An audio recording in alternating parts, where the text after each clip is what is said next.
चंदनपुर गांव में रामू नामक एक गरीब किसान रहता था। उसके 3 जवान बेटे थे, मोहन, सोहन और रोहन। मोहन उन तीनों में सबसे बड़ा लड़का था। किसान के पास थोड़ी सी खेती थी। वह दिन रात मेहनत करता रहता था।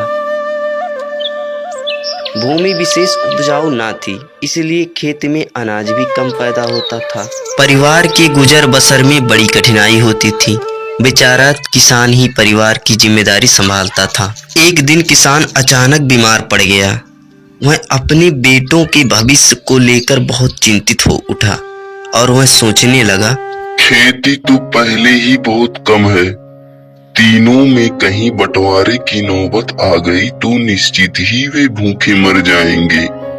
अभी उनका शादी ब्याह भी होना बाकी है, कैसे उनका जीवन बीतेगा। अगले दिन किसान ने अपने तीनों बेटों को अपने पास बुलाया और उनकी बुद्धि और पौरुष की परीक्षा के लिए उन्हें 1,000 असरफियां देकर बोला, बच्चों, मैं चाहता हूँ कि मेरे मरने से पहले तुम लोग कमा धमा कर अपना घर बसा लो। इसलिए इन पैसों को लेकर तुम लोग नगर में चले जाओ और व्यवसाय करके जल्दी घर लौट आओ। तब बड़े बेटे ने चिंतित स्वर में कहा, लेकिन पिताजी, आपको हम इस हालत में छोड़ के कैसे जाएंगे? तुम लोग मेरी चिंता ना करो, आस पड़ोस के लोग बड़े भले हैं, मेरा खूब ध्यान रखते हैं। वैसे डॉक्टर साहब भी आकर मुझसे मिल लिया करेंगे। बस तुम लोग जाओ और अपना व्यापार शुरू करो।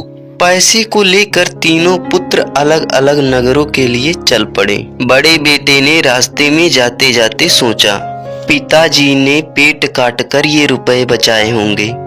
इन रुपयों को किसी काम में लगाकर जी तोड़ परिश्रम करूंगा, खूब धन कमाऊंगा, ताकि पिताजी को खेतों में खटने की जरूरत ना रहे। जीवन भर वह हमें पालने के लिए कष्ट झेलते रहे हैं। यह सोचकर मोहन नमक का व्यापार शुरू कर दिया। वह रोज सुबह मंडी जाता, नमक के बोरे खरीदता और उन्हें अपनी छोटी सी दुकान में लाकर बेच देता था। नमक की जरूरत तो रोज हर घर की होती है, अतः उसकी बिक्री भी खूब होती, मुनाफा भी नगद हाथ लगता।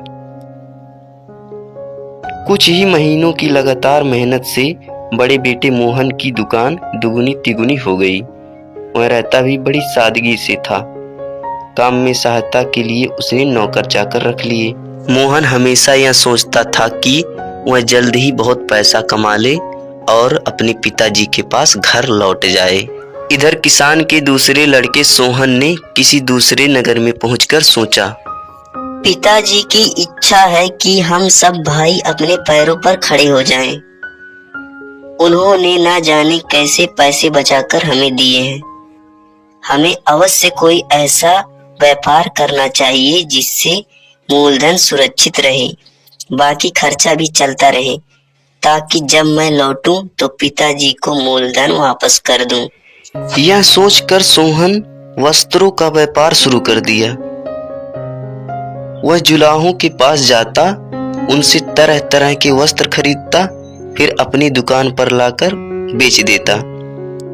धीरे धीरे उसका व्यवसाय फलने फूलने लगा। वह खूब धनवान हो गया।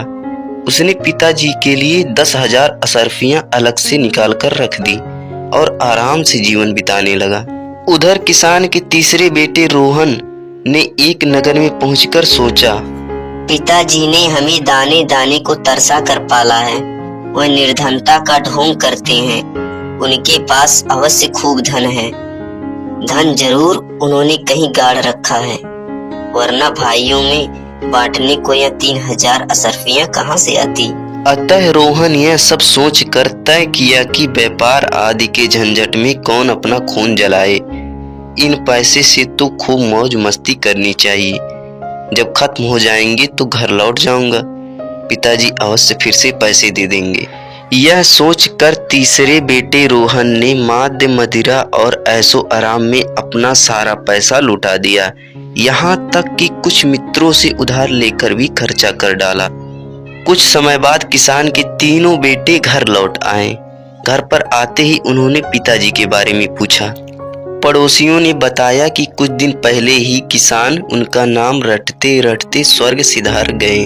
उन तीनों लोगों का कोई अता पता तो था नहीं, कोई खबर करता भी तो कैसे, इसलिए पड़ोसियों ने मिलकर उनका दाह संस्कार कर दिया।